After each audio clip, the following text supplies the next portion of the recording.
The holidays are coming. Find a gift for someone special with jewelry from Blue Nile. Right now, Blue Nile is offering special Black Friday and Cyber Monday deals. Save up to 50% on the season's most stunning trends. Blue Nile offers an endless selection of bold gold styles, gemstone jewelry, and classic diamond pieces. And now, for a limited time, get 36 months special financing on minimum purchases of $1,000. Restrictions apply. See BlueNile.com for details. That's BlueNile.com. You are listening to the Hiking Radio Network, where we talk the walk with shows by hikers, about hikers, for everybody.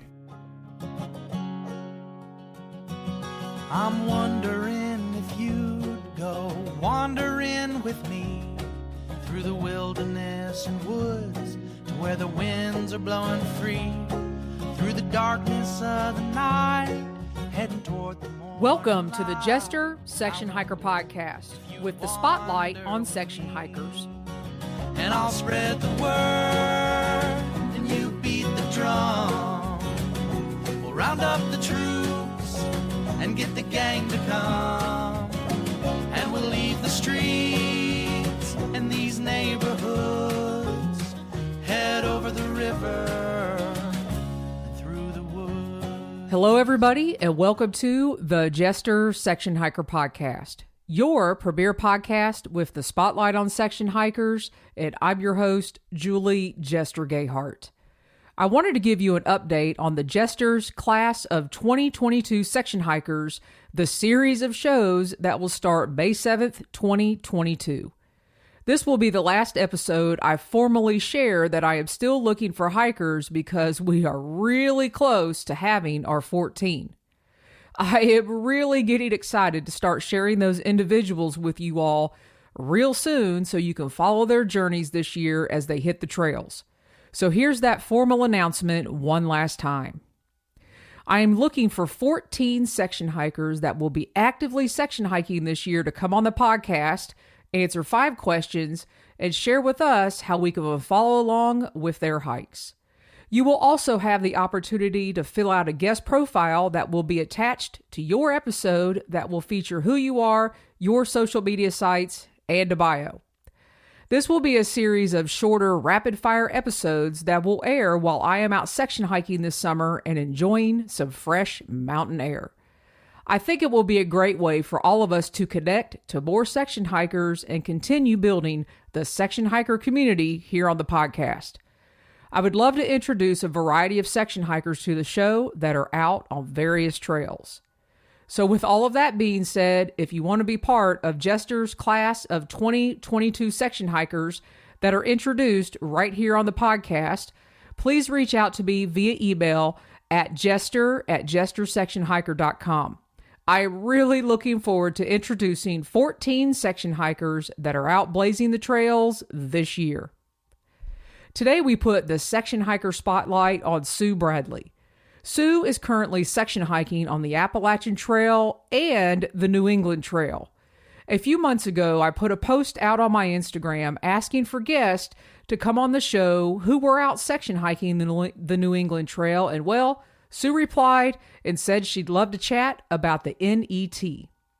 During my initial conversation with Sue, I found out so much more about her and her section hiking pursuits. I look forward to you all hearing from her this week. Thanks for joining me for another week on the show, and now on to Sue Bradley, or also known as Young Nana. All right, you guys, please welcome to the podcast for the first time, Sue Bradley, or known out on the trails as Young Nana. Welcome to the show, Sue. Thanks so much. Thanks for having me. I really, really appreciate you coming on. In the introduction, I'm going to put that I put a post out on Instagram that I wanted to talk to some section hikers that were out doing the New England Trail. And Sue, you responded, and here you are. So I really appreciate it. Yeah, no, thanks for the opportunity. I think it's great that you're highlighting section hikers. I love it. And the more we can build the section hiker community and all of us get out there and follow each other, I mean, the more I want to do. So we contacted each other. I think we talked on Instagram. We talked via email, and then eventually we talked on the phone. And at the end of our conversation, I said, Sue, do you have a trail name? And you said yes. So, Sue, let's start off. Tell everybody what your trail name is. My trail name is Young Nana. And the story behind that is my husband and my son and I were hiking a section of the Appalachian Trail in Connecticut, where I live. And we met this woman on the section that we were on, and she was 68 years old, and she was through hiking the AT, and her name was Blaze. And this was back like 2010, 2011, maybe. And she had told us that she didn't know if she would have done the AT, knowing what she knew by mile 1500 where we had met her. Oh, wow. She had never backpacked before, that this was her first time doing this, but she was going to go all the way to Katahdin. And my son was really impressed with, the fact that here's this lady who's a grandma and like his grandmother's age, and she's out here hiking. And after we parted company with her, he said, that's going to be like you, Mom, because you're a young grandma. And I don't like the word grandma. So I became a grandma in my early 40s, and you don't want to be called a grandma at that age. No. He said, I'm going to be a young Nana. And I was like, I'll take it. If that's what you're going to call me, I'll take it. So we were just joking around with trail names all day of what we were going to call each other. And I just, you know what? Before I get hit with a not so nice trail name, I'm just going to take what my son gave me, and I'll just use that. There you go. Well, going forward for the podcast, since this is a hiking podcast, we're going to call you Young Nana. So one of the things I found really interesting in our initial conversation was a statement you made to me about, I was asking you kind of, your hiking background and kind of how you got started. And you said that you hiked in stages. Yes. And that started as, you hiking as a kid and led up to some of your first footsteps on the AT. And just so everybody knows, you're hiking the AT and the New England Trail. So walk us through those stages starting as a kid. So when I was a kid, my dad's from Canada. So we a lot of times would go to Canada for summer vacations. And my grandparents had land in Canada.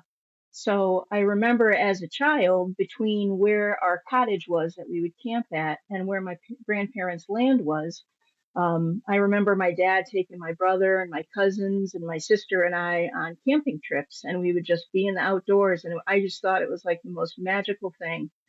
And I lived in a housing project up until my parents bought their house when I was like 10 or 11.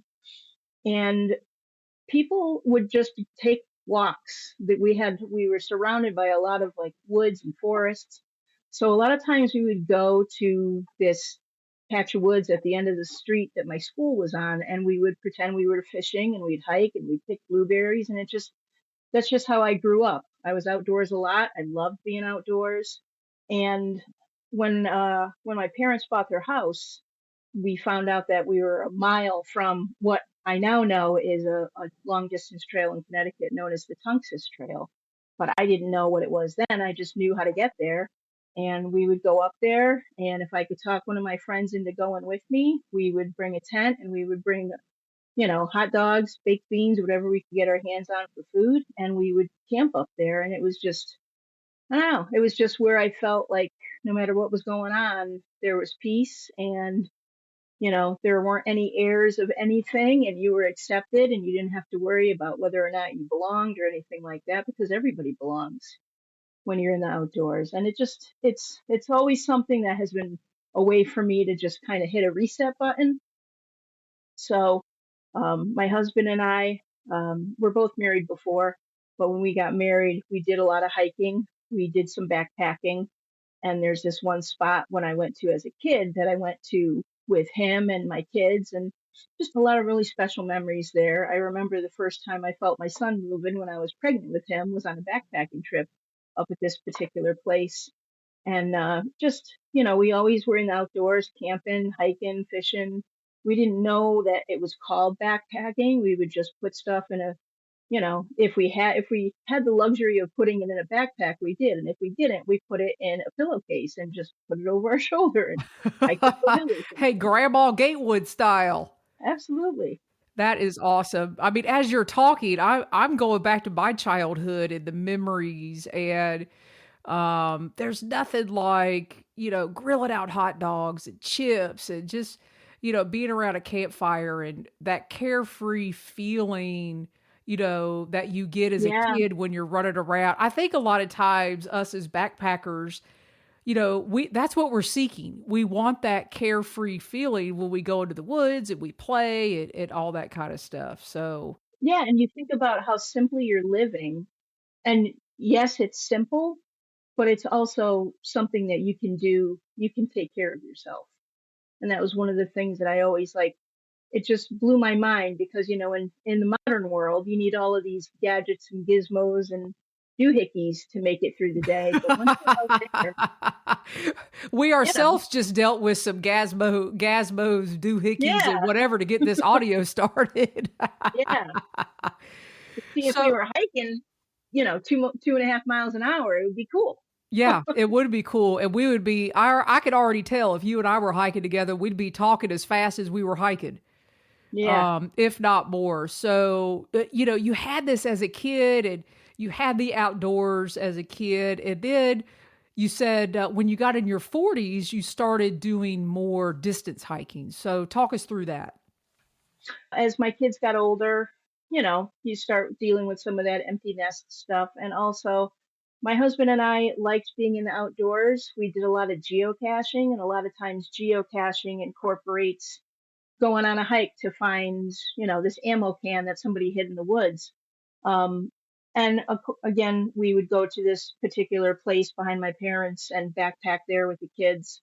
But I was in college. I was taking online classes through Liberty University, and I was taking a psychology class, and I was reading a book, and it was about how the process of aging affects people psychologically. And I saw a picture of this woman with white hair standing by this tree with this white paint on it. And it said, this woman is hiking the Appalachian Trail. Studies show that people who set goals for themselves struggle less with depression in their later years. And I was like, Appalachian Trail? What is that?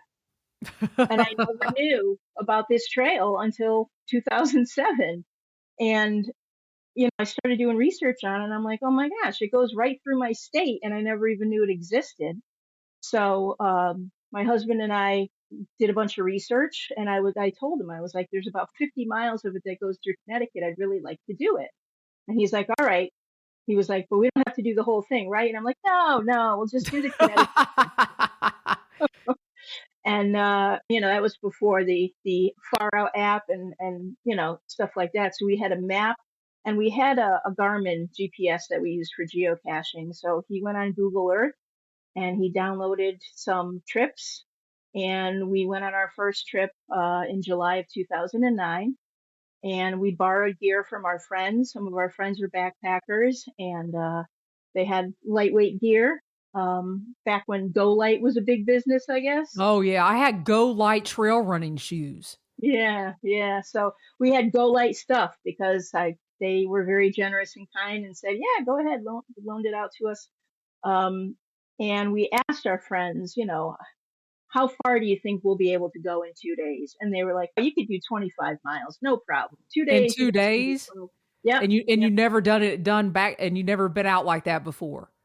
Had never done, I had backpacked, but it was always to a destination that was like within a couple of miles. Right. I mean, you and your husband, you guys like officially, here we are. Yes. Yes. Yes. Like, yeah. So, our first step was, we had my daughter shuttle us out there. We got on the Appalachian Trail at the Connecticut-New York border, and we were going north. And our goal was to get to, I think it was the Route 7 and 4 in Connecticut, right before Breadloaf Mountain. That was going to be our end point of that hike, perhaps. I could be wrong, but somewhere around there. And we started, and immediately we started climbing. And it was the third week of July. It was humid and it started raining. And my husband and I learned on that trip that we have two different styles of backpacking. I'm kind of stop and smell the roses, and he's a little more forced march. So our backpacking styles kind of clashed about 2/3 of the way up Schaghticoke Mountain. And I was pretty sure that by the time we got to the top of that mountain, we were going to have to get divorced. But But you didn't, right? we didn't. When we got to the top of Schaghticoke Mountain, we were still married, much to my surprise. And it was tough. We did 9 miles the first day. We camped at Schaghticoke Mountain campsite, and we had a tent that is a Walmart junior dome tent. So it's a junior dome tent is a tent for children, Oh my and word. it's 6 feet by 5 feet, and it's 100% fabric with probably like a tarp as your rain fly. And we figured, hey, we don't have the money to spend on another tent, and the junior dome tent's going to have to do. Well, my husband's 6'2", so I Okay, don't know why. Sue. Okay, did you guys did you guys set this up in the yard and like practice? I mean, I used it myself personally, and it fit me just fine. I didn't realize that my husband's 6'2" and the tent's 6 foot. I would have Yeah. loved, I would have loved to been out hiking that weekend or whatever and ended up camping with you guys that night. Because I love ending up at like shelters or campsites, and there's always somebody there putting on a show. So Oh, you would yeah. have been putting on the show that night, you and your husband. Yeah. You probably would have been the only happy person at that campsite. I think we got about 45 minutes of sleep, and we had brought our dogs too. We have two dogs. Well, we had one crossed the Rainbow Bridge a few months ago, but they were both young at that time, and um, they hiked that 9 miles with us, and there was no room for them in our junior dome tent, and they had to sleep outside the tent. And one of the dogs is very close to my husband, and she slept on the other side of where my husband slept. So she was leaning against him all night long while he was in this miserable oven, tiny capsule junior dome tent. So like nobody slept. And the next morning, when we had gotten up as if we slept at all, we probably were up most of the night. I was like, I don't have another 12 miles in me. And he's like, me neither. I'm calling my dad. And we made it to 341, Route 341, right before Caleb's Peak. That's the first climb after that. And my father-in-law picked us up there, and we went home, and we probably slept for 2 days after that. Well, listen, there are people listening to this right now, and they are cracking up because similar situations have happened to them. They can visualize where you are on the AT, the campsite, where you had to get off the trail. So, but you know what, Sue? Somewhere along the way, everybody's got their little story that, that happens, but that's what kind of catapults people into, perfecting their Yeah, gear, getting yeah. better, and all that kind of stuff. So, how many miles do you guys actually have under your belt now on the Appalachian Trail? Well, now my husband, remember, committed to Connecticut. Okay. So once we had planned to only do the Connecticut section of the AT, but then I started watching YouTube videos by people who were doing the whole thing. Uh-oh. And yeah, yeah. And I had a friend who said she'd like to do the whole thing. She could only do it in sections. And then when I presented my husband with this, he said, I told you I'm only doing Connecticut. And I'm like, well, I want to do the whole thing. And he's like, well, I don't. And I was like, okay. But he said he would support me doing the whole thing. So he has done all of Connecticut. He's done some of New Jersey, some of Massachusetts, a little bit of Vermont, and he's done Snickers Gap to Harper's Ferry and about 30 miles of Maryland. So he's probably got, around 100-ish miles done. And I've got 520 something. Hey, listen, that is awesome. Yeah. That is awesome. So at the same time, so you're out hiking the AT, and thank goodness you didn't get divorced. And Yeah. you've continued on. You got Hiking Fred who's out there with you, and you're also out clicking off miles on the New England National Scenic Trail, and Yeah. which I think is amazing. So, how many miles is the New England Trail in and of itself? So the main line New England Trail is about 215 miles, I believe. It might be a little more because I don't have the stats for this year, but there is also a spur trail that is about 20 miles long, give or take. So all in all, it's about 230 if you add the spur trail. And I've done pretty much all of Connecticut. I haven't, except for the road walks. We haven't done the road walks yet. We're saving the best for last. And I've done probably about, we've probably done 3 or 4 hikes in Massachusetts. Haven't done an overnight in Massachusetts yet, but that's the goal for this year is to work on and hopefully finish up Massachusetts. We heard the story of what led you to the Appalachian Trail. So tell us kind of what led you to the New England Trail. Yeah, I never even knew that the New England Trail was the New England Trail until 2018. I know people must think I'm living under a rock or No, no. something. Listen, I have a friend of mine who lives on the North Country Trail in Ohio, and she had no idea. She lives on the Yeah, trail. She had no idea. So no, I get it. crazy. Yeah, so where I live in Southington, Connecticut, and the NET goes right through Southington. So my boss and my pastor actually lives on Ragged Mountain, and Ragged Mountain is on the New England Trail. So he's actually like had hikers like say, "Hey, how you doing?" and seen him and stuff like that. And uh, so in 2018, somehow, somewhere, I don't know if it was on social media, I found out that there was this Hike 50 challenge that the New England Trail was sponsoring. And basically, in a calendar year, if you hike 50 miles of the New England Trail, you get a patch and a certificate. So I talked to some of my friends into joining the challenge with me, and we spent most of the year, especially like in the warmer months. It's a little tough in winter because of loss of daylight, but just doing sections of the New England Trail. And we did a couple overnights. And yeah, it's just we whoever was available that week to go, we would always make sure there was at least a core group of 3 or 4 people that were going. And then if more people wanted to come, they came. If they couldn't come that week for whatever reason, and they didn't.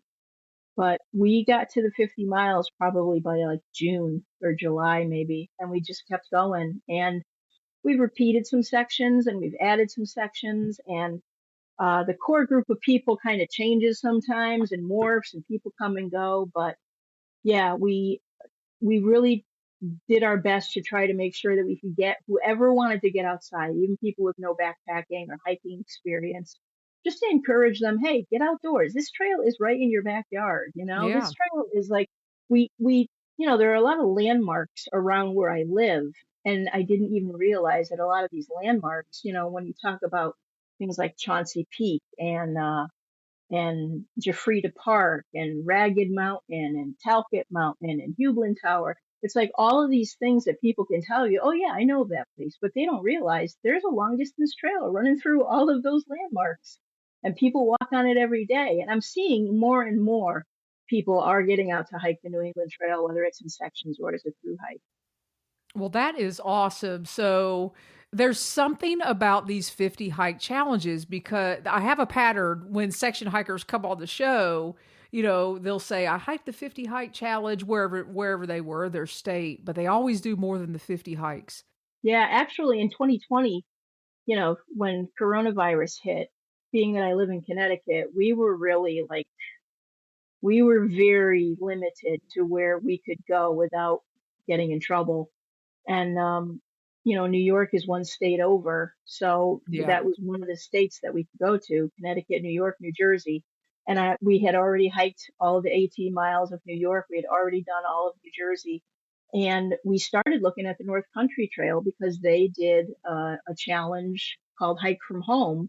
I guess they do a Hike 50 challenge every year, but in 2020, they said, hey, we know that because you can't go all the places you'd like to go, hike from your home. And if you do one hike on the North Country Trail this year, we'll give you a patch. If you hike all 50 miles somewhere else or all 100 miles somewhere else, whatever it is, but you get one North Country Trail hike in, then we will give you that patch and that certificate. So we signed up for that year because we're like, well, we want to hike somewhere. And if we can't go where we want to go, then we'll do the best that we can between the NET and maybe some of these North Country trails and other trails closer to home. So we actually got on a trail that was part of the North Country Trail in New York and did like a 5-mile day hike and got a patch and a certificate. There you so go. cool. There you go. You met the requirements. Yeah. I mean, we hiked a lot of other places that year, but that was our one North Country Trail hike. And we want to do more of that too. It's just like so many trails, so little time. I know. And I love, having hikers on the show because it really, I'm invigorated now. I'm like, wow, I'm ready to go hike like when we're done recording. And so, okay. Are you going to finish the New England Trail this year, you think? I hope so. Yeah. We're talking about that today. My hiking partner and I want to. The thing with day hiking is when it's close to home, it's easy, but the further away you get from home, the more the hike has to kind of warrant the trip. So Massachusetts has a lot of overnight sites and Connecticut does not on the New England Trail. So that was another thing where on the New England Trail in Connecticut, I live in Connecticut, trail runs right through my backyard. I'm not too far from much of anything on the NET. In Massachusetts, it's further. So that means, darn, I'm going to have to pack a bag and be gone for 3 or 4 days. I hate that for you, Sue. I know. I appreciate it. So listen, you've got 500 plus miles on the AT. You're going to finish the New England Trail this year. I can tell you're going to finish it because I can see, the listeners can't see you, but I can. Your determination is there and you love what you're doing. And you also love working with the youth. So, and you've taken some young people out on trails. So talk to us about that a little bit. This is just, sometimes things happen and you're like, how did this even line up? And you just, it wasn't you, that it was some other set of circumstances that led you to this. So in 2018, my daughter gave me her list of what she wanted for Christmas and I tossed it out the window and got her back. She didn't seem so grateful at Christmas. Thanks, Ma. But you know what? She's used it and I keep it at my house for her so it stays in one place because she's not the most organized person. And then I got an email from I got her this Alps mountaineering backpack and they were getting ready to redesign their backpacks. And they sent me an email. I'm sure they didn't send it to me personally thinking, hey, Sue, but that's how I took it. Well, hey. Yeah. They were like, we're doing a close out of these backpacks and they're 60% off. And I went on their website and they had like a quantity that was left was like 5. And I felt like I should buy these backpacks. They were like $50, $60 maybe. And I'm like, they're kind of heavy, but they have a built-in rain cover and an adjustable torso. And I'm like, these are solid packs. And I don't know why, but I think I'm going to buy them. And I said to my husband, I'm not sure why, but I think I'm supposed to buy these backpacks. And he's like, oh, okay. So I bought 5 backpacks, bought the rest of whatever they had in their inventory. And then I told my husband, I think I need to start outfitting these backpacks. I think I'm supposed to take other people out. And he's like, okay. I started, with my backpacking experience. Okay, what do they absolutely need? They absolutely need a tent. They absolutely need, some kind of shelter. They need a way to cook their food. They need some kind of protection from the rain. I'm not going to get too heavy duty into sleeping bags and sleeping pads, but I got them all like the Thermarest Ridge Rest silver line foil pads. So they had something. So I outfitted these 5 packs. And then I was watching an REI video, and it was basically about women leaders in the outdoors. I don't know how I came across this video, but one of the people that they featured was a woman named Chelsea Griffey. And she is, I believe she may have been either the first Black woman or the first woman to summit El Capitan. And that's what she was featured for. And she started talking about how she had started an organization in a climbing gym storage room where she was getting backpacking stuff together to take women and girls out backpacking who otherwise would not have access to the outdoors. And I'm like, that's it, man. That's brilliant. I think that's why I bought these 5 backpacks. I emailed her. I found her. I emailed her, and I'm like, I was like so excited. I'm like, oh, this is somebody who thinks the same way I do, who's trying to do the same thing I'm doing. And she emailed me back, and she said that she had to disband her organization because legal purposes. She said, I don't have it in me to do all the fundraising and all the legal stuff and all the red tape that's required to run an organization because there's a huge liability. And I was like, ah. And she was like, but you live in Connecticut and you should talk to the Appalachian Mountain Club because they have an organization that does that. And I'm like, what? I've been a member of the AMC for like 5 years and I didn't know they had. It's like all this stuff is going on around me and I'm like crawling out under my rock. So I contacted the AMC and sure enough, I guess back in the riots in this like 1968 when they had the Boston riots, the AMC went to like inner city youth groups and youth organizations and said, hey, we want to help get inner city youth outdoors. We want to help support what you're doing and we want to back you up and we would like to loan you gear free of charge. And a lot of the leaders that they talked to said, that's great, but we want to take our youth in the outdoors because they trust us. They don't know you and they don't trust you. But if you teach us how to take them into the outdoors, then we're going to be able to do that. And we're going to build relationships with them and they're going to have access to something they otherwise would have no access to. And so the Appalachian Mountain Club from New Jersey to Maine, I believe, has this program called the Youth Opportunities Program. And they have a training course. And if there's a camping level and there's a backpacking level, there's a boating, there's bicycling.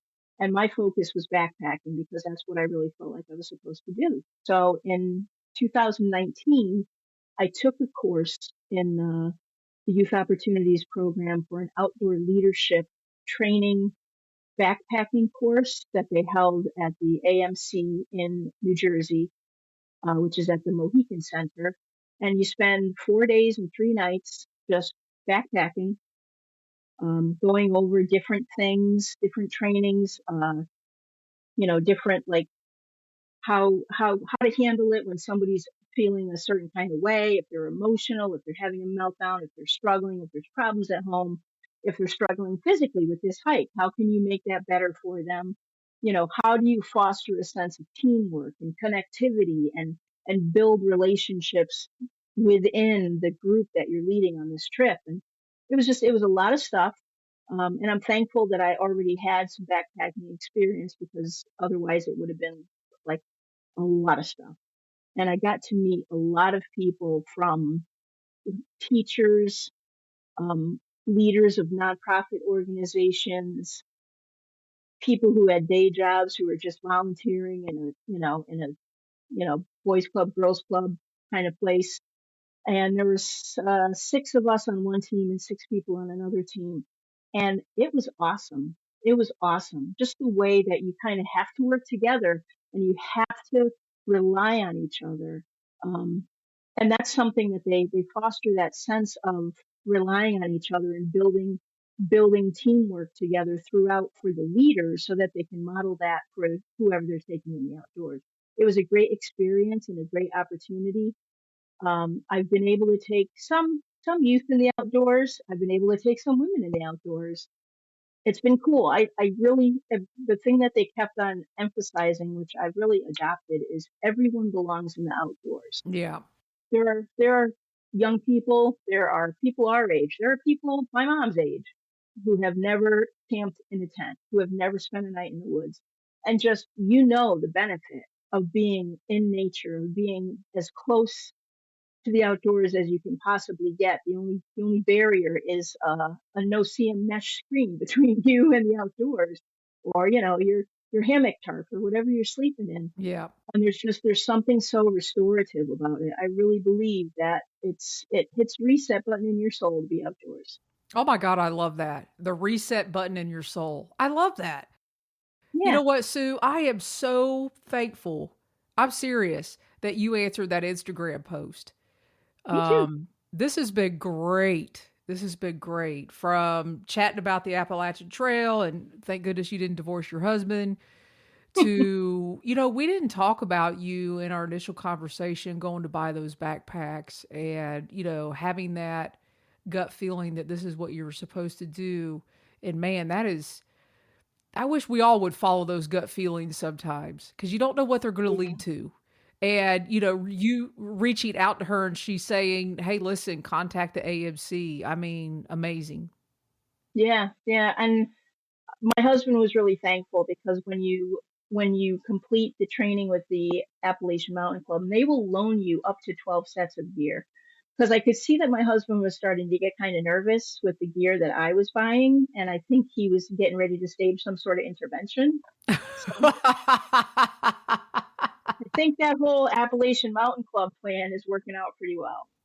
Excellent. Excellent. So Sue, this has been awesome. Yeah, keep in touch with me. And I want to know, when you finish the New England Trail, cause we'll have you back on, here in the fall or late winter, whenever you get that done. And, you could recap that for us. So what do you want to leave the listeners with, Sue? Like I said, when I went to the OLT, the leadership training in New Jersey, it was really a sense of everyone belongs in the outdoors.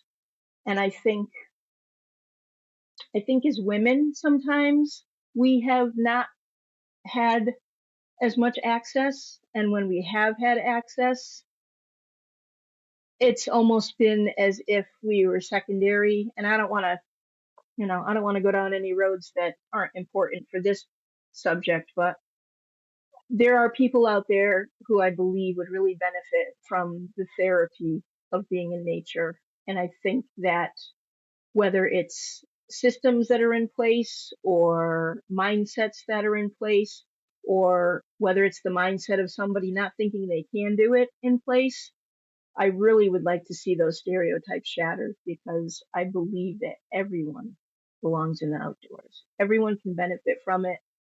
You don't have to try to set an FKT. You don't have to ever through hike any long distance trail. You don't have to go any further than you want to go, just to be in the outdoors and just kind of immerse yourself in nature. I think it is really something that is beneficial on so many levels. And I would really believe that everyone belongs in the outdoors. And I hope that if this inspires anybody the way that other people have inspired me, then so be it. I hope people get outside and don't let fear hold them back. And if they do, I hope they do it afraid rather than not doing it at all. And there you go, ladies and gentlemen. All right, Sue, you'll be back with us in the late fall or early winter. Have a great hike this summer, and thanks for coming on the show. Thank you. Thanks for the opportunity. I really appreciate you joining me on the podcast, Sue. I look forward to following your journey on the New England Trail and the Appalachian Trail. You can follow Sue and her section hiking pursuits over on Instagram by searching for Sue B0422. As I conclude this episode with Sue, we now have had section hikers on the podcast from 9 out of the 11 National Scenic Trails. I am still looking for section hikers to come on the podcast that have or are currently hiking the Arizona Trail and the Natchez Trace. So if you or you know anybody out there making it happen on either of those two trails, please reach out to me and let me know. You can send me an email at jester@jestersectionhiker.com. As always, you can go to the hikingradionetwork.com and click on the Jester Section Hiker Show to find all of today's show notes, pictures, and links mentioned in this episode. If you find value in what we do here at the network and want to help give back in the production of our shows, you could always leave a donation by clicking on any one of the donate buttons found on our website. And be sure to leave us a note on why you enjoy our shows. Thanks for listening, everybody. Be safe out there and happy section hiking. I'm wondering if you'd go wandering with me through the wilderness and woods to where the winds are blowing free, through the darkness of the night, heading toward the morning light. I wonder if you'd wander with me, and I'll spread the word and you beat the drum. We'll round up the troops and get the gang to come, and we'll leave the streets and these neighborhoods, head over the river and through the woods.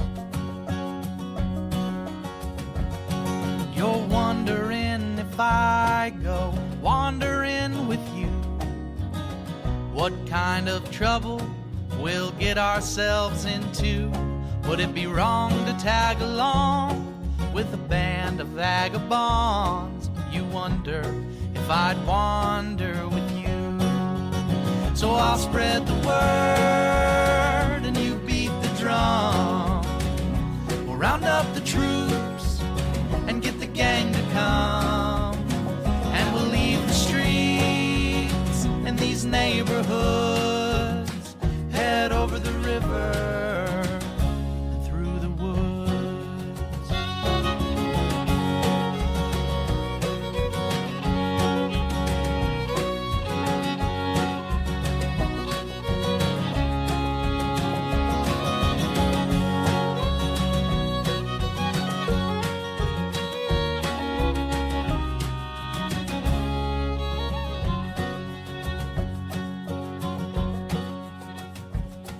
I'm wondering if you'd come wandering my way, if you ever get lost or if the trail leads you astray.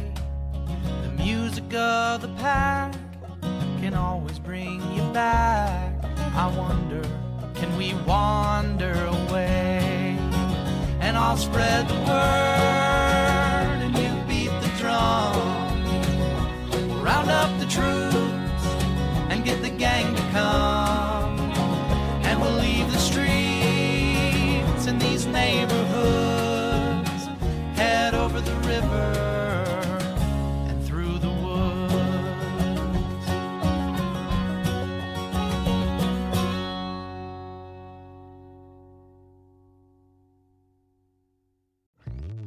Hello, Saver. Whether you're saving for that trip to the tropics or saving for an emergency, now is the time to take advantage of Wells Fargo's savings options. Wells Fargo offers savings accounts that can help you save towards your goals. So, what are you saving for? Visit a Wells Fargo branch or wellsfargo.com/save to open a savings account today. Wells Fargo Bank, N.A., member FDIC.